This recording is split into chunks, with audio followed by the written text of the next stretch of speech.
예, 성공의 영상 불법 촬영 및 유포 혐의를 받고 있는 가수 정준영 씨가 어젯밤 전격 구속됐습니다. 클럽 버닝썬 사태와 관련해서 연예인으로서는 첫 구속으로 경찰의 수사가 한층 더 속도를 낼 것으로 보입니다.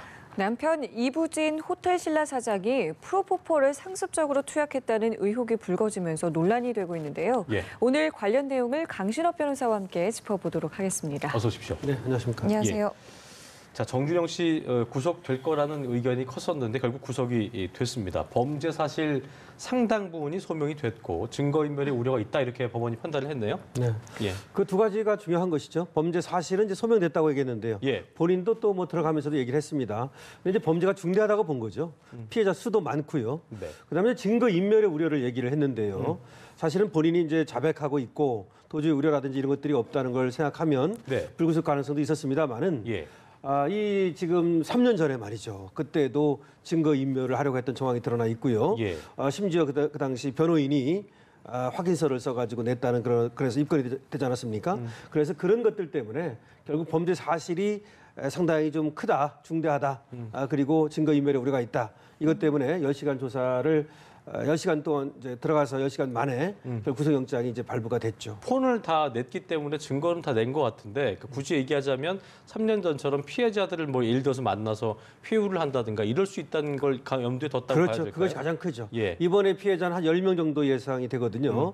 그런데 그 사람들을 만나가지고 회유를 한다든지 또 이럴 가능성도 있고요. 예. 그다음에 이제 황금폰이라고 하는 거를 비롯해서 세 대를 제출을 했습니다만은 모르는 게 또 사실 있을 수 그거 있어요. 말고도 또 있을 수가 있는 거죠. 그래서 주거지도 압수수색을 하지 않았습니까? 예. 어쨌든 그런 거 때문에 구속을 시켰다라고 보면 되겠습니다. 네. 알겠습니다. 앞으로 그러면 어떤 부분을 좀 중점적으로 수사를 하게 되는 건가요? 일단 뭐 정준영 씨는 가장 중요한 것이 불법으로 촬영해서 유포했다는 거 아니겠습니까? 네. 그래서 성매매 동영상이라고 하는 것이고 그것이 이제 10명 정도 얘기가 나오기 때문에 예. 그 하나하나의 그 범죄 사실을 밝혀내는 네. 그것이 필요한 것이죠.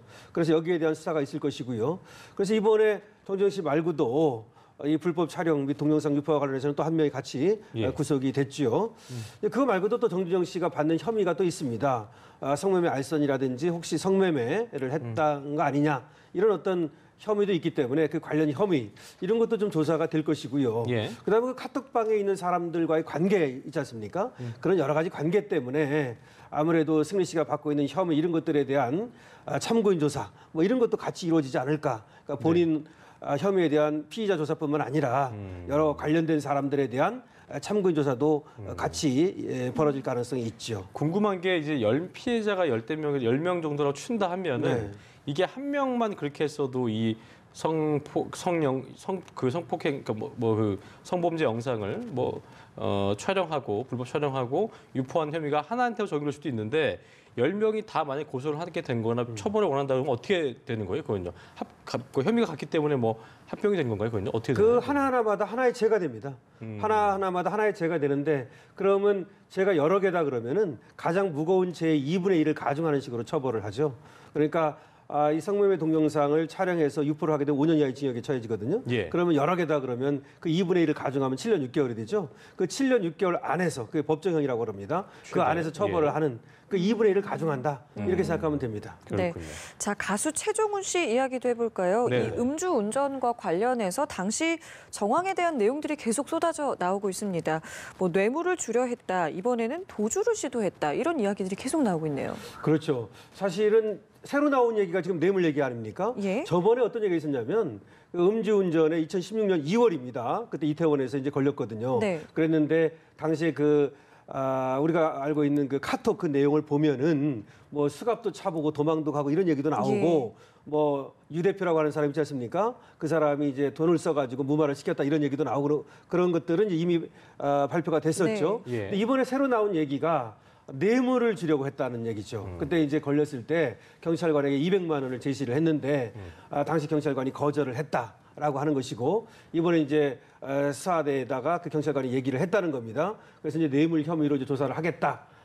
뇌물 공여 혐의로 입건을 하겠다. 이렇게 이제 발표가 된 것인데 지금까지 나온 걸 보면 여러 가지를 다 한 것 같아요. 그러니까 뇌물을 주려다 안 되니까 도망을 간 것 같고요. 네. 도망을 가니까 이제 수갑까지 찬 것 같고요. 그랬는데 그것을 이제 발표가 안 되도록 언론에 나지 않도록 무마를 시켰다는 거죠. 네. 원래 이제 연예인 같은 경우는 이렇게 음주운전 같은 것이 지방경찰청장까지 보고가 된답니다. 근데 그때는 어떤 일인지 보고가 안 됐다는 거죠. 그랬는데 그 이후에 저 최종원 씨 생일이었다는 겁니다. 근데 팀장이라는 사람으로부터 뭐 생일 축하한다는 그런 문자가 왔다는 거 아닙니까? 예. 그러면 우리가 전후 내막을 보면 이것이 이제 무마가 된 후에 그 팀장이 힘을 썼든지 어땠든지 간에 말이죠. 그런 다음에 이제 주고받은 어떤 그런 걸 보면 경찰과 유착 관계 이런 것들을 상당히 의심스럽게 하는 거죠. 그러니까 일선 경찰은 200만 원을 주는데도 안 받았는데 예. 그 상부에 있는 경찰, 네. 소위 높은 경찰들이 유착 관계에 의해서 봐준 게 아니냐 이런 얘기가 되는 거 아니겠습니까? 이런 경우는 이제 준 것도 받은 것도 물론 받지는 않았습니다만 준 거, 그 금품을 건네려고 시도한 것도 처벌 수위로 보면 어떻게 되는 거예요, 이건요? 그러니까 뇌물은 말이죠. 예. 약속을 하거나 뭐 주려고 하거나 공여, 뭐 의사 표시, 그다음에 예. 약속, 요구 다 처벌이 됩니다. 그러니까 그 자체로 이제 뇌물 공여도 처벌이 되는 겁니다. 예, 알겠습니다. 자, 가수 승리 씨도 이제 범죄 의혹이 계속 나오고 있는 것 같습니다. 식품위생법 위반 혐의로 추가 입건이 됐는데 이게 보니까 소환 조사에서는 이제 이전까지 버닝썬 사태 이후에는 처음에 혐의를 인정한 적이 없었는데 이번에는 이게 몽키 뮤지엄 이거의 불법 영업을 사전에 인지하고 있었다라고 또 혐의를 인정했네요. 그래서 이건 인정을 안 할 수 없으니까 이제 한 것 같아요. 지금 예. 승리 씨 보면은 상당히 그 처음에는 좀 반성하고 이런 듯한 표정이었는데 혐의를 완전히 부인하는 쪽으로 지금 잡았거든요. 예. 그런데 네 번째 소환됐지 않습니까? 그러면서 이제 몽키 뮤지엄이라는 것에 대해서는 저것이 이제 일반 음식점으로 허가를 내고 유흥 음식점으로 운영을 했다는 그 사실을 인정했다는 얘기입니다. 원래가 이제 유흥 음식점에서는 뭐 춤도 추고 음향도 가능하지만 일반 음식점에서는 원칙적으로 이제 안 됩니다. 그리고 저기 강남 쪽에서는 저것이 한 번 걸리면 영업정지 1개월, 두 예. 번이면 2개월이거든요. 근데 세 번 걸리면은 면허 취소입니다. 그렇게 굉장히 큰 아예 어떤 영원 정지군요. 예, 그렇게 되거든요. 근데 이제 그런 어떤 불법 영업을 했다. 그런데 예. 불법 영업을 했음에도 불구하고 적발이 잘 안 됐다. 뭐 이런 얘기가 지금 나오고 있는 것이고요. 예. 네. 이 보니까 근데 뭐 웃겨요. 지역마다 홍대에서 합법이라는데 이건 무슨 얘기예요? 그게 무슨 얘기냐면요. 예. 그 조례라는 게 있어요. 원래가 이제 식품위생법 규칙이라는 게 있는데 그 규칙에서 일반 음식점의 경우에는 춤을 추거나 음향시설을 하면 안 되도록 만들었어요. 네. 그랬는데 이 규칙을 비껴갈 수 있는 것이 그 상위법이 조례입니다. 그러니까 각 지역마다 만드는 조례라고 있죠. 지역구마다. 예, 지역구마다. 그래서 마포에서 홍대 클럽 조례라고 하는 걸 만들어 가지고 그쪽에 이제 그 활성화를 시키기 위해서 관광 특구라는 게 있습니다. 예. 그래서 일반 주거 지역에서 이런 일반 음식점을 하면 그런 경우에도 객석에서는 춤을 출 수 있도록 허용을 했어요. 마포구는. 예, 마포구는. 그래서 홍대 클럽은 그러니까 객석에서는 춤을 출 수 있다. 무대를 만들면 안 되고요. 네. 근데 이제 그 객석은 이제 의자라든지 이런 책상 같은 걸로 이렇게 그 구획을 정해야 됩니다. 근데 실제로는 그걸 이용해 가지고 그러니까 마치 무대처럼 만들어 놓고서 춤도 추고 음향도 틀고 그런 거예요. 그래서 어쨌든 그런 걸 이용해 가지고 우리가 네. 얘기한 러브 시그널이라고 있죠. 왜? 예, 예. 네, 그거 거기에서는 그러니까 객석에서 춤추는 정도는 합법이 되는 거고 강남에서는 불법이 되는 거고 그것은 조례 때문에 그렇습니다. 그렇군요. 알겠습니다. 자, 앞서 저희가 뭐 전해드린 것처럼 정준영 씨는 구속이 됐고 이전에 마약 투약과 또 유통 혐의를 받은 이문호 버닝썬 대표 경우에는 기각이 됐습니다. 그렇죠. 자, 그리고 폭행 사건 피해자에 대한 부분도 역시 기각이 됐기 때문에 지금 왜 어떤 부분은 기각이 되고 어떤 부분은 또 청구가 되는지 발부가 되는지 이 부분에 대해서 좀 헷갈려하시는 분들이 글쎄 말입니다. 계세요. 그래서 뭐 지금 수사에 어떤 제동이 걸리는 거 아니냐, 예. 버닝썬 게이트를 제대로 밝혀낼 수 있겠느냐 이런 얘기가 나오고 있습니다. 네. 근데 지금 구속된 걸 보면은요, 화면에 나오고 있습니다만은 정주영 씨라든지 저 김모 씨라는 사람은 마약과 관련 마약이 아니고 참 그 불법 동영상 촬영 유포와 관련된 사람, 예. 이런 사람은 둘 다 구속이 됐습니다. 네. 그런데 김상규 씨 폭행 혐의 저거는 기각이 됐고요. 네. 그다음에 아레나 고객 폭행 혐의, 저 폭행 혐의는 모두 기각이 됐죠. 네. 그래서 지금 보면은 저 폭행에 대해서는 시간도 이제 오래 지났고 범죄 중대성 면에서 저렇게 불법 촬영 동영상 유포 이거만은 못하다고 본 것 같고요. 아무래도 폭행죄라고 하는 것은 또 합의 가능성도 있는 것이고 등등을 봐서 예. 일단은 방어권을 보장하는 차원에서 폭행은 그러니까 혐의가 좀 약하다고 봐서 기각을 한 것으로 보여지고 네. 그다음에 불법 동영상 촬영 및 유포는 혐의가 크다고 봐서 구속을 한 것 같습니다. 마약 유통 같은 경우는 다툴 여지가 있다고 봤던 거죠. 그러니까 아직 그렇죠. 혐의점이 있어서. 마약은 글쎄요. 사실은 그건 더 중대한 거잖아요. 어떻게 보면 사실은. 근데 이문호 씨 같은 경우는 마약에 대해서 마약을 했다 이런 얘기가 나왔었는데 예. 다툼의 여지가 있다고 봤어요. 근데 그거는 모르겠습니다. 원래가 이제 마약이라고 하는 것은 소변이라든지 내지는 모발 검사를 통해서 마약 양성 반응이 나오면 마약 한 거 아닙니까? 네. 근데 그것은 다툼의 여지가 그럼 없는 거 아닙니까? 그래서 사실은 이문호 씨 같은 경우는 마약 양성 반응이 나왔다는 얘기가 있었거든요. 예. 그런데 이제 다툼의 여지가 있다고 봤어요. 네. 그래서 저거는 사실은 조금 의아한데요. 아무래도 그 마약의 종류라든가 내지는 마약을 한 시점이라든가 예. 이런 것들을 특정을 못한 것이 아닌가. 그러니까 증거가 조금 부족했다. 예, 증거가 부족했든지 예. 아니면 이제 기소를 한다든지 하려면은 또 이제 구속이 되고 하려면은 장소, 방법, 일시, 종류 이런 것들이 다 특정이 돼야 되는데 그렇군요. 그런 것들이 특정이 좀 안 된 거 아닌가 이런 생각은 듭니다. 그래서 아마 보강 수사를 조금 보강 수사가 원하는 거라 볼수 있는 필요하고 거죠? 예. 다시 구속영장을 청구할 가능성은 있겠죠. 알겠습니다. 네. 자, 주제를 좀 바꿔보죠. 이부진 호텔 신라 사장의 프로포폴 상습 투약 의혹이 또 화제가 되고 있는데요. 이부진 사장이 어제 주총장으로 이동하기 전에서 취재진 앞에서 잠시 섰는데 관련 입장을 밝혔을지 직접 좀 화면을 보시고 대담 이어가겠습니다. 함께 보시죠. 저희 프로포폴 투약 의혹 관련해서 말씀 좀 부탁드리겠습니다. 그건 사실이 아니라면 법적 대응도 검토하시나요? 그 내용을 담았어요. 제가 지금 자료로 보내드립니다.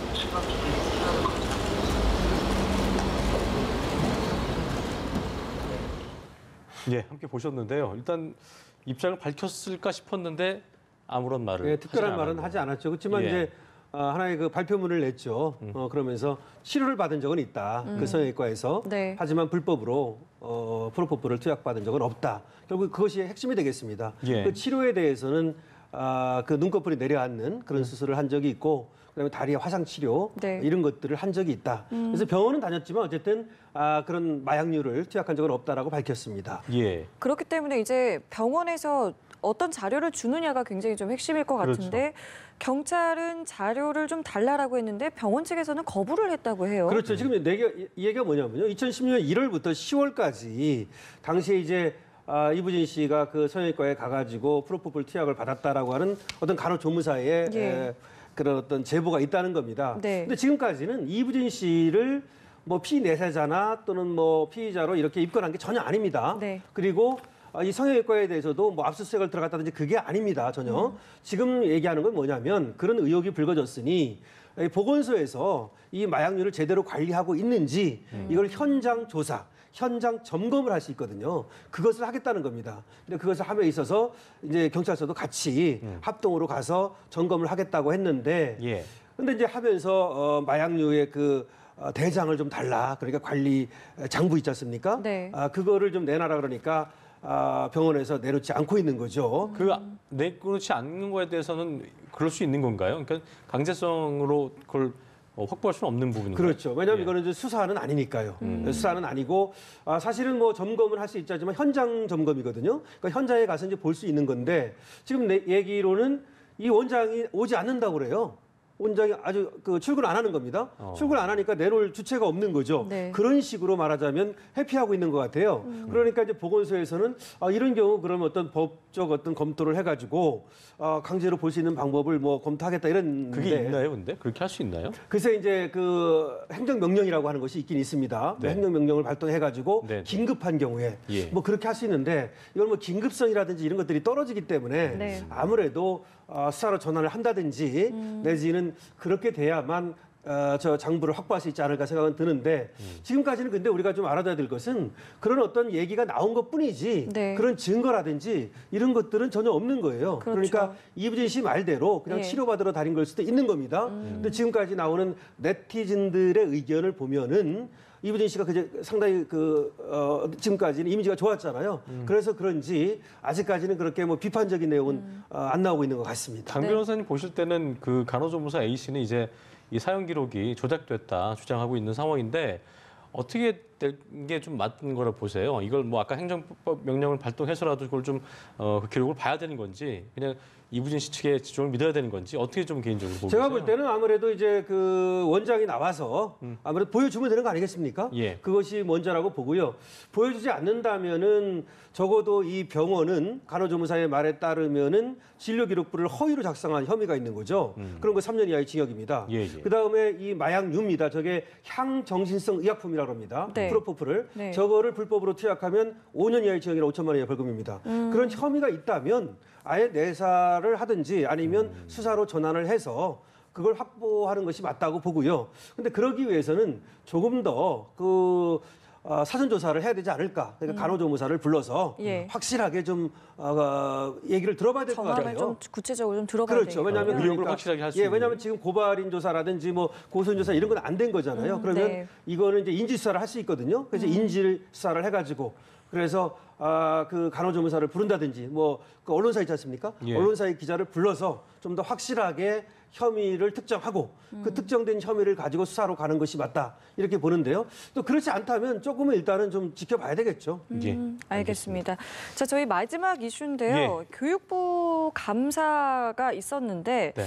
한체대 전명규 교수, 글쎄요, 뭐 여러 가지 의혹들은 사실은 있었습니다만은 일단은 조재범 전 코치 폭행 피해자들에게 합의를 좀 할 것을 종용했다 이런 정황이 나온 것으로 확인이 됐습니다. 먼저 어떤 내용인지부터 짚어볼까요? 예, 전명기 저 양반도 참 여러 가지로 많이 오르내리는 분이죠. 예. 빙상연맹 부회장이라 그래가지고 그랬는데 이제 조재범 폭행 사건 있지 않습니까? 네. 그 피해자들에게 합의를 종용하고 특히 가족에게도 종용을 했다라는 얘기가 나오고 있는 것이죠. 그러면서 또 여러 가지 그거 말고도 혐의가 이제 나온 겁니다. 그걸 네. 조사하고 이번에는 이제 사실은 그 대학에 대한 조사였어요. 네. 대학에 대한 감사였는데 거기에서 지금 빙상연맹 전명규 이 교수의 비리가 나왔다는 것인데 그 비리를 좀 보면은 먼저 자전거가 2대 있었다고 그래요. 예. 400만 원짜리. 그거를 2대를 뭐 횡령했다는 얘기도 있고요. 그렇죠. 그다음에 재미난 게 하나 있어요.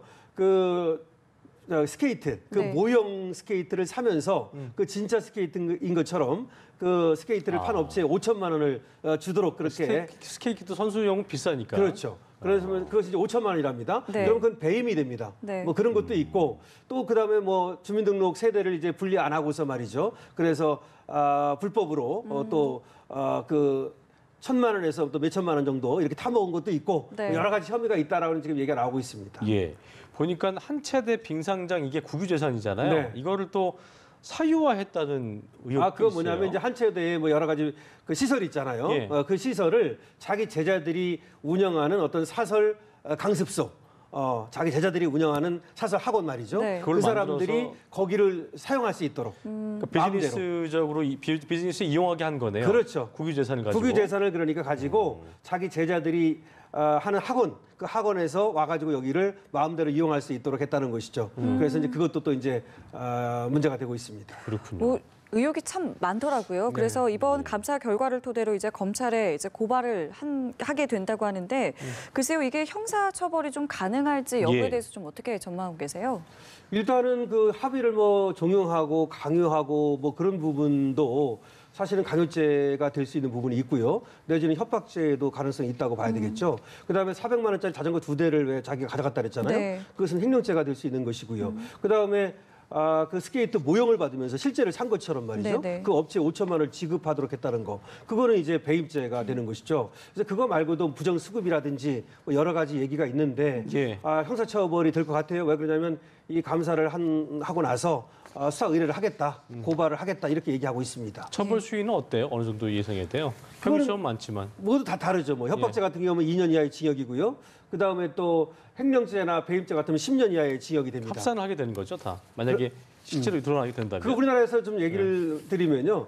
그러니까 여러 가지 죄가 있어요, 만약에. 네. 그럼 미국 같은 경우는 누적주의라 그래가지고 다 더합니다. 예를 들어서 5년, 2년, 10년을 다 더해가지고 그래서 100년도 나오고 그러는 거거든요. 근데 여기는 제일 큰 것만. 우리나라는 가장 무거운 거에 예. 2분의 1을 가중합니다. 그러니까 10년짜리 가장 무거우면 15년. 15년. 그건 법정형이라고 그래요. 그렇다고 해서 15년이 된다는 게 아니라 그 안에서 선고형을 정합니다. 15년까지 가능하다는 거고 상한선을 두는 거군요. 예, 15년은 상한이고 예. 여러 가지를 고려해서 5년도 될 수 있고 뭐 7년도 될 수 있고 이렇게 되는 겁니다. 알겠습니다. 지금까지 각종 사건 이슈들 강신업 변호사와 자세히 짚어봤습니다. 오늘 말씀 고맙습니다. 네, 고맙습니다.